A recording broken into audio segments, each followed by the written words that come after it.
Gentlemen, Antonio here. All right, today's video, 7 ways I failed my way to success. As we go into the new year, I wanted to share this with you. I wanted to put this video out there. I wanted to be a little bit more personal. I wanted to share with you guys some stories, which I have to admit, when I put down the notes, I'm a little bit uncomfortable talking about some of this because these are things I've never shared. These are failures which are pretty painful. But I want you guys to understand what you see at Real Men Real Style is me putting my best foot forward. I try to create inspirational, great content.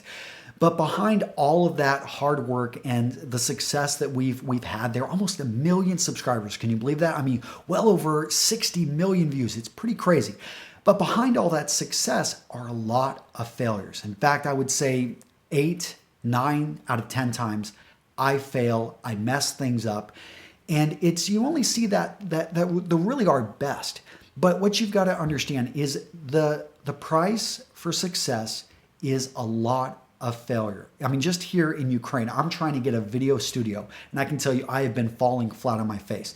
The first video studio I went to, they had 5 people waiting for me, a makeup artist, a director, a translator, a cameraman, a lighting guy. It's way too much. I'm a one-man operation, and I didn't really connect with them well. So I'm like, okay, I went to another one. That sent me back a week.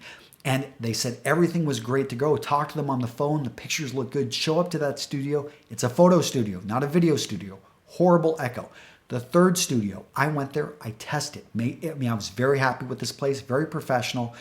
The next day I show up, they have no power. Apparently they didn't pay a bribe and they shut off power to the entire building. Beyond their control, I'm gonna show up to that studio again on Tuesday, try to film. But I think a lot of people, if they would have hit those obstacles again and again, they would have said, you know what, obviously it was not meant to be. I'm just going to give up. I'm not going to film while I'm here in this foreign country that I don't really even speak the language. It's even hard to get around. But what I've learned is that is the price for success, that you will run into obstacles. You're going to hit barriers. But if you take nothing else from this video, understand obstacles are there to stop other people. If you want to succeed in life, you have to realize that that's just the price and continue to find ways around them, find ways under above, through the obstacle if you have to, but do not give up because success is there for anyone that wants to just reach out there and grab it. Now, the stories I'm going to show, like I said, they're personal. And these are some of the things, hopefully you guys enjoy this. Let me know in the comments, maybe you've got a story of failure that has turned into success. And the way I'm going to set this up, I want to talk about the failure and kind of what I've learned from it and how I've used it to make myself stronger.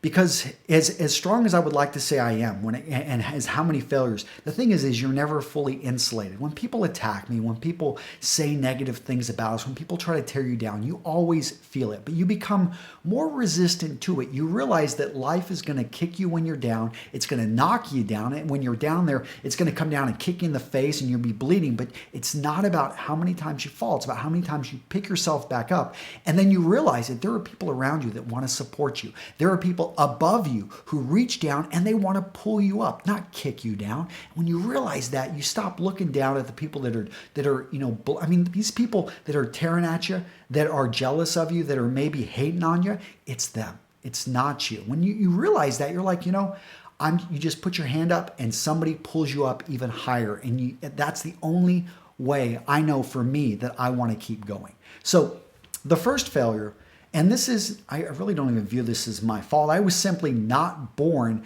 with a genetic lottery. I am a strange, weird guy. I know this. Look at my hand movements. I know I'm all over the place with my hand movements. My hands, look at them, they're tiny. I know this. I can't change any of this. It's just the way I was born. In fact, it gets weirder. If you go back and you look at, as a kid, I was a complete book nerd. I read everything. I had hundreds and hundreds of comics. I was into nanotechnology, molecular engineering. What else? I was science news. I was the only 10-year-old I ever knew that had a subscription to science news. Dinosaurs, I loved. I was just a weird kid when it came to things like this. I was bullied. I was a book nerd, a skinny kid. Everyone, I wore really dirty clothes. They had holes in them. I remember being in the school picture, but having to get to the back because the photographer specifically said he didn't want that kid with the holes in his jeans right up there at the front, even though I wasn't super tall. So I'm not in a lot of pictures. I didn't speak Spanish, yet I had a Mexican name. So people, that would always start to speak to me Spanish and say, oh, that's too bad, because I sure as heck didn't look white. So, it wasn't really cool to invite me to certain things. I grew up in Midland, Texas in the 80s and 90s.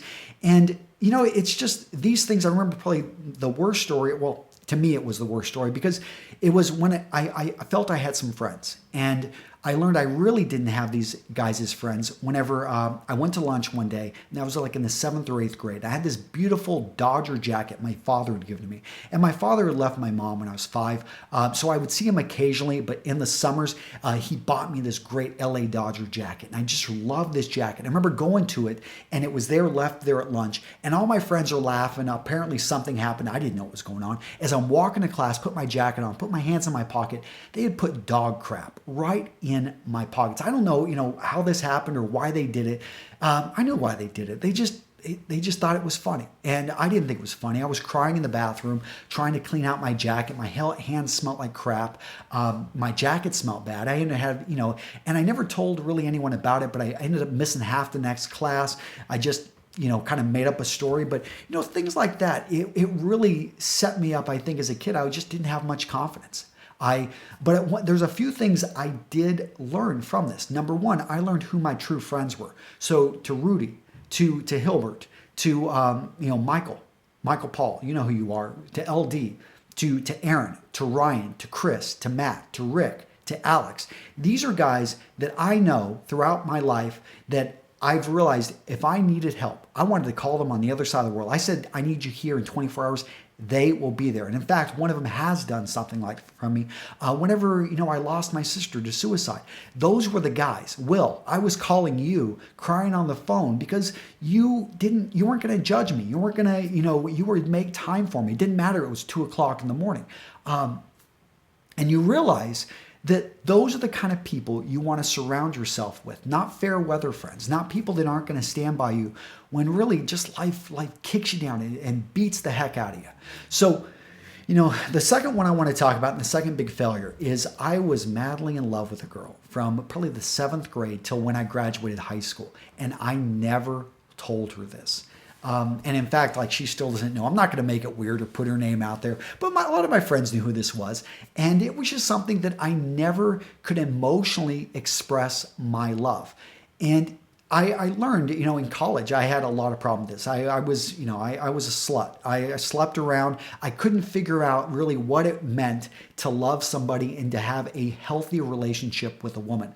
And it wasn't until I was probably in my early 20s that I met my now wife. And I knew within minutes, within hours, that this was what I was looking for. And I went out. I learned that you have to go all out. So this is what I learned. You got to go all out for love. So whether it be with your parents, whether it be with your future significant other, with your existing wife that you've been with for 10 years, you better fight for her. You better be willing. I told it's a good story now, but basically I said, hey, I'm going to marry. I wrote her a letter, 2 pages long, that I was going to marry her. Gave this to her I wrote this letter within hours of meeting her, and I gave it to her within 24 hours. She thought I was pretty crazy, but now, hey, we're married, 4 kids, and we've been together for 15 years. So it looks like things are working out, and we've got a great story. I had to fly across the world multiple times to show her I wasn't crazy and that she was the one for me. And the point is, guys, if you are passionate about something, don't let distance, don't let the fact that people are saying that's not normal get in your way. You go after it and you go get it. So point number 3 is, drinking and partying. So in college, I wanted to become somebody who I was. I wanted to be a more sociable guy. So I started drinking and partying a lot. Like I said, I was a slut, sleeping with anything I could. But really, I abused alcohol. I remember I would drink like a small bottle of Jack. Decent sized bottle of Jack at one time. I would not remember the night. And my friends are showing me pictures, laughing. Oh, it was all funny, till I ended up in jail for public intox. And I didn't just end up in jail once. I ended up in jail twice. And I think it was the second time when I was back from Quantico, Virginia, that I realized this could end my career in the Marine Corps, and this could really screw me up. So at about that point, I pulled back on drinking. I said, I like liquid courage, and it maybe, I've had alcoholics in my family. I like to get drunk. I feel I'm a more attractive and fun guy when I drink. But the problem is I do really stupid stuff. And it's all fun and games till somebody gets hurt. I had a good friend, Matt. He ended up choking and dying. He choked on his own vomit. Nobody noticed. He was right there, just passed out on the floor. And when you realize that, alcohol, I just didn't have a place for it in my life anymore. So I've realized that I don't need alcohol. I don't need drugs to be able to live life the way I want to. And I have to admit, being here in Ukraine, it's hard to say no. Everyone wants to do shots of vodka with me. Everybody wants to have you drink cognac and wine and champagne. I will occasionally have something just as a courtesy, but I'm very resistant to ever having more than 1 or 2 drinks. It's just something that maybe once every couple of years, if I'm in a controlled environment and it's just beer, perhaps.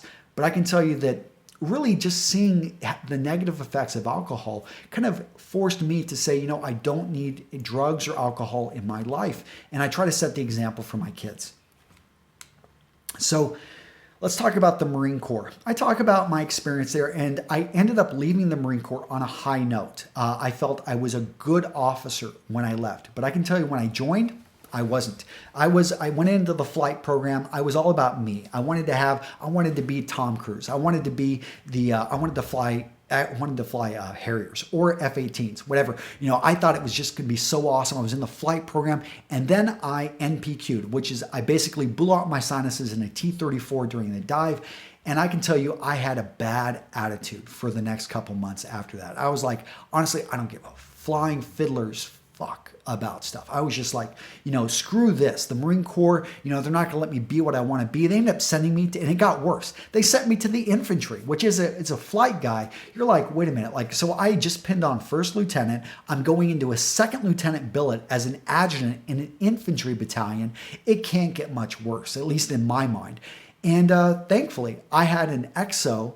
I had a first sergeant, few first sergeants. I had a staff sergeant that worked with me. I had a sergeant major that were patient enough to help mold me in to a good officer. I would have to say, because this would be doing a disservice to the great officers, to the great Marines that I served around. But what I realized is, it's about attitude. It's about realizing that, maybe this isn't my dream, but I'm surrounded by amazing people. And if I put forth the work, if I put forth the effort, I can become a stand-up guy. And that's what I did. I ended up sleeping in my office for months because I had to put in 14, 16, 18-hour days. I ended up being the guy that was no problem. I'll stand duty for you. I learned what it is to sacrifice. I learned what it is to actually become a good Marine officer. And that experience set me up for leadership. I didn't have kids at the time. I wasn't married. I had a fiance, but now, looking back, I realized my staff sergeant had 4 kids. How was he able to be there before me and after me and be the leader he was? And what I realized, you don't need a college degree to be great. What you need is the dedication, the hard work, the passion, and the ability to really suck it up and to put in. So life is what you put into it, gentlemen. So that's what I learned from that experience. Let's go into fired from my job. So I just gotten this fancy degree, MBA from the University of Texas. I thought I was hot stuff. And I get this CFO job up at this company in Wisconsin. And it's a friend of a friend's company. And I show up, I've got these big ideas. We're going to really change up this company. I set it up so I was going to get 10% ownership. I really thought this was going to be an amazing experience for me. Within 3 months, I was fired. They fired me because I probably overpromised, underdelivered, and looking back, I can see their position now, but I was shocked. I couldn't believe it, and it put me in a really tough situation because I owed money. I wasn't in the best financial picture. And, but what I learned there is that no one is indispensable and that I wanted to have more control over my future and my own destiny. So I'm going to start my own company. So I started, and this is my next failure, starting a tailored suit in 2007. And now that company failed. It failed because I was passionate about it. I was going full head into it. But I was running that company like a nonprofit. I sure as heck wasn't running it like a business because I was not focused in on sales. I was focused in on getting traffic to the website. I was focused in on growth. I was focused in on, but I wasn't focused in on profits. I had sales coming in. I had money coming in, but as much money was coming in, a lot more was going out. So within a year, I had a couple $100,000 in debt. I had $100 in the bank. I remember going back to homecoming to my undergrad and sitting with a couple of my friends, and they were all just laughing about how they're doing and stuff. And I'm just sitting there thinking, I've got $100 in the bank, and this is all I've got. How am I going to pay my mortgage? And these guys are laughing about, keeping their balances at 10,000 or something like this. And I was like, that is, I don't even understand how I can get to that point. And within the year, I declared bankruptcy. And, it was so painful because I can't imagine, like, why, I thought, come on, what happened here, Tony? And but what I learned from that is that the purpose of a business is to make a profit. If you want to run a nonprofit, go run a nonprofit. If you want to run a different type of, if you want to run a business, you need to be able to make money. So I took a step back and I realized every dollar counts. My time is incredibly valuable. And if I'm going to be here focused in my business, taking time away from my family, from my kids, from my wife, from all these people, I need to be running a business so that it can actually generate a return on investment for me and for my investors. So from that, I then all of a sudden started running my business more like a business. I got done what needed to get done, and I'm really proud. This year we're seeing record profits. I ended up shutting down a tailor suit. I realized I didn't want $1 million business that lost hundreds of thousands of dollars. I would rather have a business that is maybe just under $1 million in revenue, but I keep most of that. It is incredibly profitable. So I realized, okay, I need to have a better business model. I needed to not put my head in the sand and hide from the business fundamentals. So the last thing I'm going to talk about where I failed is I get angry. And I cannot control my emotions when I get really, really angry. So here's a story. I was in Chicago with friends one time, and I got really upset. We went there with two girls. It was three of us guys and one of my friends. The girl I went there with, he basically ended up hooking up with her, and I walked in on him. And I was like, screw this. I'm out of here. Now I'm in Chicago. We are a 5-hour drive from my college in Iowa, and I just started walking down the street. A day later, I rode buses and I hitchhiked, and I ended up even getting a ride from a police officer. But I made my way back over 24 hours. I was just so frustrated. I didn't want to talk to him, didn't want to see him. Sure as hell didn't want to ride in a car with him back or stay the night there. But it wasn't really the smartest move. Other times, like I've yelled at my son. When he was 6 years old, he was just upstairs, watching cartoons, running around in the house, and I was downstairs trying to film a video. And I came up, and I remember just saying, yelling at him, and I think he still remembers this because it's really out of character because I don't get angry very often. But when I do, I explode. I've done this with my wife. I've literally just walked out on her, when she's yelling. I have taken things and thrown them out windows in apartments because I get so frustrated. But what I've learned from this is that I need to set up systems that protect me from this frustration because it will happen in the future, but I need to remove myself from the situation. I got to protect myself from hate. I've got to protect myself from those little things that build up. I've got to set myself up for an office so that I can get the work done, keep it compartmentalized. I hire accountability coaches to help me get done what needs to get done so I don't get stressed out. So guys, those are some of my, failures. I'd love to hear from you guys in the comments. Hopefully you enjoyed this video. I know, longer one, almost 20 minutes. But as we go into this new year, I really want you to achieve success. I want you to get what you want out of life. But as you do that, understand that you're gonna trip, you're gonna fall down, you're gonna fail. You're gonna have some really gut-wrenching failures in your life. But it's not about, you just don't lay on the ground and keep bleeding. You got to pick yourself up. You got to keep moving forward. And you've got to realize that there are people around you that are rooting for you, that want to see you succeed. So I hope you're able to take this. I hope this maybe inspires you a bit. And hopefully you get to learn a little bit more about me. I'm not this perfect angel that some people think I am. And if you want to meet me in person, of course, you're welcome to come out to my event in Atlanta, StyleCon. Meet me and my friends. If you want to send me a personal message at Real Men Real Style, Antonio at Real Men Real Style is my email address. And guys, take care. Here's to you having an amazing 2017. I wish you well. Take care.